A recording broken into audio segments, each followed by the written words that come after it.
నమస్తే, మనతో పాటు ఆర్యవైశ్య కార్పొరేషన్ చైర్మన్ కల్వ సుజాత గారు ఉన్నారు. మేడం చెప్పండి, మొన్న మీరు చూసారు నిన్న కేటీఆర్ గారు వెళ్ళి 6 లక్షల రుణమాఫీ ఏదైతుందో రుణమాఫీ జరగలేదు, దానికోసం 6 గ్యారెంటీలు కూడా ఇస్తలేదు కాంగ్రెస్ ప్రభుత్వం అని చెప్పి నిన్న ధ్వజం పెట్టారు.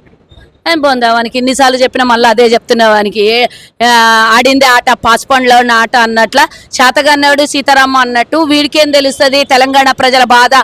రైతులకు బేడీలు వేసిన చరిత్ర మీది, మీరు రైతులకి నేరేళ్ల గడలలో కొట్టినటువంటి చరిత్ర మీది, దళితులని ఎన్కౌంటర్ చేసిన చరిత్ర మీది.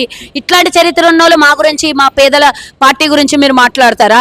ఎందుకంటే బలిసి కొట్టుకొని చేస్తున్నాడు, డబ్బు బాగా ఎక్కువైపోయింది, అహంకారం తలకెక్కింది, ఏదో ఒకటి నెపం వేయాలి, బట్టగాల్సి మీదేయాలని కాంగ్రెస్ పార్టీ మీద ఏదో ఒకటి బురద జల్లే ప్రయత్నం చేస్తుండ్రు. తెలంగాణ ప్రభుత్వం మీద ప్రతిసారి బోల్రపడుతున్నాడు, ప్రతిసారి ఏదో ఒకటి అనౌన్స్ చేస్తున్నాడు, దాని మీద ఏదో ఒకటి లొల్లి, మళ్ళీ తర్వాత దాన్ని మర్చిపోయి కొత్త ఇష్యూ తీసుకొని వస్తున్నాడు. ఏం చేసినా కూడా క్లారిటీ ఉంది కాంగ్రెస్కి, ఒక క్లారిటీ. 21,000 కోట్ల రూపాయలు మీ అయ్య 10 ఏళ్లలో కూడా చేయనటువంటిది మేము 10 నెలల్లో చేసి చూపించినాం. శాతగానని నువ్వు ఇంకా ఆ రోజు ధనిక రాష్ట్రంగా ఉంటే నువ్వు ప్రజలకు ఏం చేయలేదు. ఈరోజు అప్పుల రాష్ట్రంగా ఉండి నువ్వు చేసినటువంటి వడ్డీలు కట్టుకుంటూ 21,000 కోట్ల రూపాయలు రుణమాఫీ చేసినాం, 12,000 రూపాయలు రైతు భరోసా ఇస్తున్నాం. మేము ఈరోజు అన్ని చేసుకుంటాం. మేము పోతుంటే కూలీ రైతులు రోజుకు 300 వచ్చేటానికి ఈరోజు సంవత్సరానికి 12,000 ఇవ్వబోతున్నాం మేము. మా ప్రభుత్వం, మేము పేదల పక్షాన నిలబడేటటువంటి మా ప్రభుత్వం. బలిసినోనికి ఇచ్చినావు నువ్వు రైతు బంధు, 600 ఎకరాలు ఉన్నోనికి రైతు బంధు ఇచ్చినావు, కూలీలకు ఎన్నడని ఇచ్చినావా? నువ్వు కూలీల గురించి ఆలోచించినవా? రైతు పేద కూలీ గురించి ఆలోచించినావా? కేవలం 20 రోజులు పనికి పోతే చాలు అట్లాంటి వాళ్ళకు రైతు భరోసా కూలీ రైతులకు ఇవ్వబోతోంది మా ప్రభుత్వం, ఇందిరమ్మ భరోసా.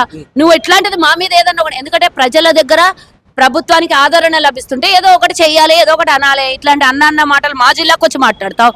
మా జిల్లాకి నువ్వు గతంలో ఏం చేసినావు అని మా జిల్లాకు వచ్చి మాట్లాడడానికి మంత్రులుండ్రి, ఎంతో మంది పెద్ద పెద్ద నాయకుల్ని చెప్పుకున్నావు నువ్వు మా ఉమ్మడి జిల్లా గురించి. ఏం చేసినావు? అంటే ఇటు రుణమాఫీకి సంబంధించి 100% రుణమాఫీ అయిందని చెప్పి మీరు చెప్తున్నారు, కానీ 100% కాలేదు, దాన్ని నిరూపిస్తే మేము రాజీనామా అయ్యడానికి కూడా సిద్ధం అని చెప్పి కేటీఆర్ రెడీగా పెట్టుకోమను. ఇప్పటికి ఎన్నోసార్లు వైట్ ఛాలెంజ్ రమ్మంటే రాలేడు, ఎన్నోసార్లు రాజీనామా చేస్తా అన్నాడు, బొక్కలో కాలేసిండు. ఇప్పుడు కూడా అంటున్నా, ఏ టెక్నికల్ ఇష్యూ లేని వాళ్ళకి ప్రతి ఒక్కరికి 2 లక్షల రూపాయల లోపు ఉన్న ప్రతి ఒక్కరికి రుణం మాఫీ అయింది. ఏదైతే 2 లక్షల పై దాటో ఇంకొక అదనంగా మేమిస్తానన్న టర్మ్స్ కండిషన్స్ కి లోబడి లేకపోయిన వాళ్ళకు మాత్రమే కాలేదు, టెక్నికల్ ఇష్యూలు ఉన్న వాళ్ళకి రాలేదు. అది కూడా క్లియర్ చేయమని మేము మా ప్రభుత్వం అధికారులకు ఆదేశం ఇచ్చింది. అది కూడా ఇస్తాం. 21,000 కోట్ల రూపాయలు ఎక్కడ పోయినాయి? మేము రైతు రుణమాఫీ చేయకపోతే అవి ఎక్కడైనా పోయినాయి? నీలాగా 54 కోట్ల రూపాయలు విదేశాలకు తరలించినట్లు మేము 21,000 కోట్లు ఎక్కడైనా వేసామా? ప్రతి నియోజకవర్గం డేటా మా దగ్గర ఉన్నది. కావాలనంటే నీకు అవసరమైతే ఆ డేటా ఇంత అవుతుందేమో, ఆ డేటా తెప్పించుకో. లేకపోతే ప్రతి నియోజకవర్గంలో మీ కంటెస్టెంట్ ఇన్ఛార్జీలు ఉన్నారు కదా, వాళ్ళతో నన్ను సిగ్గు తెచ్చుకొని వాళ్ళతో నన్ను అడిగి మా ప్రతి నియోజకవర్గం ఎమ్మెల్యేల దగ్గర నుంచో RTA యాక్ట్ వేసుకొని తెచ్చుకో, చూసుకో. అంటే 2 లక్షల పైన ఎవరైతే సో వాళ్ళకి చాలా సందర్భాల్లో తుమ్మల నాగేశ్వరరావు కావచ్చు, రేవంత్ రెడ్డి కావచ్చు, చాలా సందర్భాలు చెప్పారు మిగతా అమౌంట్ పైన అమౌంట్ ఇంకా చాలా మంది ఇష్యూస్ లేనోళ్ళకి మాత్రం అయినాయి. ఏదైనా చిన్న ఆధార్ కార్డ్ ఇష్యూసో లేకపోతే బ్యాంకులో ఏదైనా టెక్నికల్ ఇష్యూ ఉన్న వాళ్ళకే కాలేదు. అవి కూడా త్వరలో క్లియర్ చేయమని మా ముఖ్యమంత్రి గారు క్లియర్ గా ఆదేశాలు ఇచ్చిండ్రు. చిన్న ఎంక్వైరీ చేసి వాళ్ళకు జెన్యూన్ లబ్ధిదారు అయితే వాళ్ళకి క్లియర్ చేయమని చెప్పారు. అతి త్వరలో అవి కూడా తీరిపోతాయి.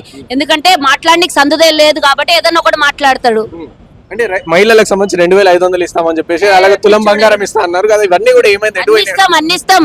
తులం బంగారం కన్నా ఎక్కువ నువ్వు చేసిన అప్పులు కడుతున్నాం. నెలకి 6,700 కోట్లు కడుతున్నాం నెలకి వడ్డీలు. వడ్డీలు ఎవరి? చక్రవడ్డీ, బారు వడ్డీ, ఆ వడ్డీ, ఈ వడ్డీ, కలియుగదేం వెంకటేశ్వర స్వామి వడ్డీ అప్పు తీర్చుకుంటున్నట్టు దరిద్రుడు చేసిన అప్పు మేము తీర్చుకుంటున్నాం. నువ్వు నేను అందరం తీర్చుకుంటున్నాం. ఈ అప్పు మా మీద ఎందుకు పడ్డది? మేమేమన్నా నీకు అప్పుతో ఇచ్చినాం? తెలంగాణ 2014 ధనిక రాష్ట్రం అనే కదా కొట్లాడినావు. నా హైదరాబాద్ ధనిక రాష్ట్రం, నా తెలంగాణ ధనిక రాష్ట్రం అని. మరి ధనిక రాష్ట్రాన్ని అప్పుల రాష్ట్రం ఎట్లా చేసినావు? ఈరోజు 1 రూపాయి పుట్టకుండా 1వ తారీఖు వస్తే జీతాలు లేనటువంటి పరిస్థితి తీసుకొని వచ్చినావు తెలంగాణని. ఈరోజు రూపాయి అన్ని శాఖల నుంచి పోగేసి తీసుకొని వచ్చి మరి జీతాలు ఇస్తున్నాం కదా. మరి ఇంత కష్టంలో కూడా ఇచ్చిన హామీలన్నీ అమలు చేస్తున్నాం కదా. 7.5 లక్షల కోట్లే కాదు, ఇంకా తీసుకుంటూ పోతే మస్తు వెళ్తాయి. మొన్ననే తెలిసింది మాకు ఆబ్కారీ శాఖలో కూడా 4,000 కోట్ల అప్పు పెట్టిపోయిందంటే ఈ దరిద్రుడు. ప్రతి శాఖలో అప్పు, ప్రతి శాఖలో మోసం, ప్రతి ఒక్క కార్పొరేషన్లో దొంగ అప్పులు చేసి సర్వనాశనం చేసిన తెలంగాణకి నువ్వు మాట్లాడతావు. ఇవన్నీ కాదు, నేను ఒకటి అడుగుతున్నా, 7.5 లక్షల కోట్లు కాకుండా ఇంకా మిగతాయి కూడా చాలా వెళ్ళబోతున్నాయి. అవన్నీ కలిపి ఎందుకు అప్పు చేసినావో మేము అడుగుతాము. దీనికి సిద్ధంగా ఉన్నవా రా చర్చకు అని నేను అడుగుతున్నా. ఇవన్నీ మమ్మల్ని అడుగుడు కాదు. ఫస్ట్ ఈ వడ్డీలు మేము కడుతున్నాం కదా 6,700 కోట్లు. ఈ 6,700 కోట్లు ఉంటే నెలకి ఎన్ని పథకాలని అమలు చేయొచ్చు మేము. ఈ అప్పు భారం ఎందుకు పడ్డది తెలంగాణ మీద? ప్రజల సొమ్మే కదా ఇది, ప్రజల కష్టార్జితమే కదా. దీనికి ఏమైనా సిద్ధంగా ఉన్నాడేమో అడుగు కేటీఆర్ దగ్గర పోయి మైక్ పెట్టరా.